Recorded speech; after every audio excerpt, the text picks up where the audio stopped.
Every single one of us Uber Eats delivery drivers have different experiences across the board when it comes to our customers and when it comes to our experiences with the restaurants, even the stores, basically.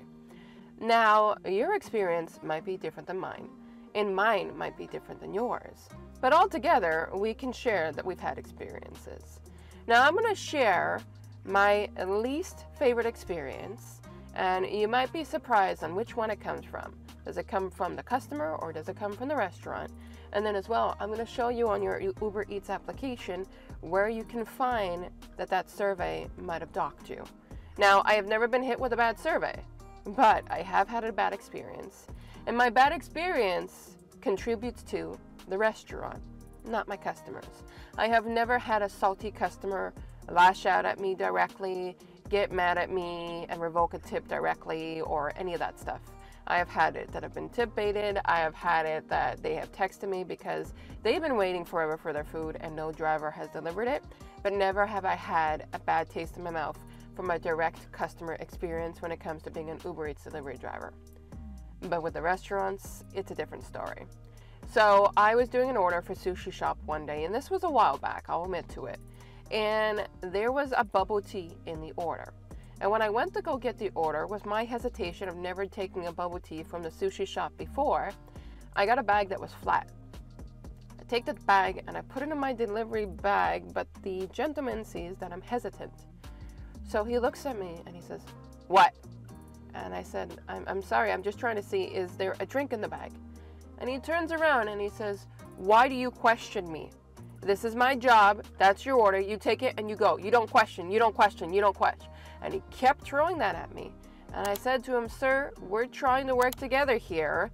I'm trying to help the customer and so are you. And I'm just trying to make sure the drink is in the bag. The drink is in the bag. Just take it. Just go. I don't want to hear from you. Go, go, go."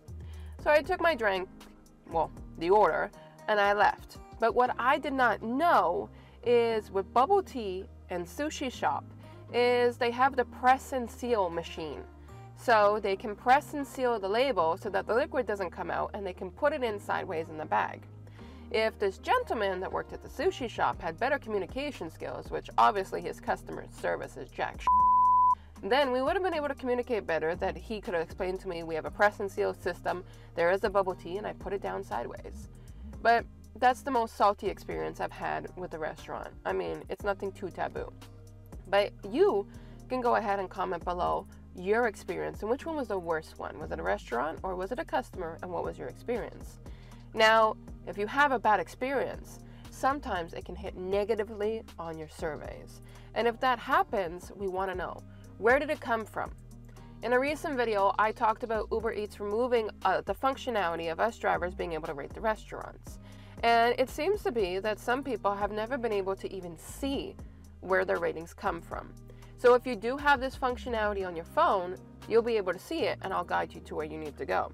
Now, additionally, I will say this depends on the time that you watch this video as well, of the update that you have on your phone, because what I might have might not be what you have, depending on your update that you have with Uber Eats.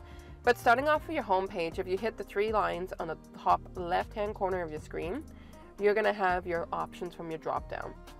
Go ahead and click on your own profile picture. From there, you should be seeing exactly what I'm seeing if you have the new updated version. Now, I don't do rides at all with Uber Eats. I do deliveries, but it's still showing as if I'm doing trips that are for rides.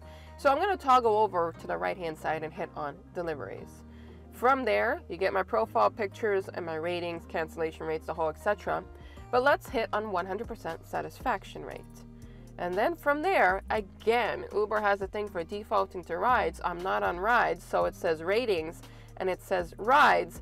It looks like it's crossed out on the right-hand side for deliveries, but it's not. We're going to hit it, and then boom. It's going to show that I've had 18 thumbs up surveys in the last 100 surveys from the merchants, aka the restaurants, or even the stores, because I guess Shop and Pays can do this too. And then I have 82 from the customers. Now, it's always out of 100 ratings with Uber Eats, but you do have access to seeing if those horrible experiences with the restaurants are in fact impacting your survey, or is the experience you're having coming from your customer that's impacting your survey. Now, if you get it that it's from the restaurant and you want to know which restaurant it is. Unfortunately, the details do not lie within this survey. You can't go anywhere clicking beyond this. It's a default page, it stays there. But what you can always do is contact support, and they can let you know which restaurant it is. Because you have the right to not go back to that restaurant if you've had experience that you no longer want. It's the same thing for being tip baited. If you get tip baited and you don't want to go back to that customer's house, you have the right to eventually get that customer blocked on your account with Uber Eats. It does take time because they won't do it if it's a one-time offense. They'll do it if it's a three-time offense, which is pure garbage with Uber. But you have access to at least knowing which restaurant it was so that you can also avoid those salty experiences.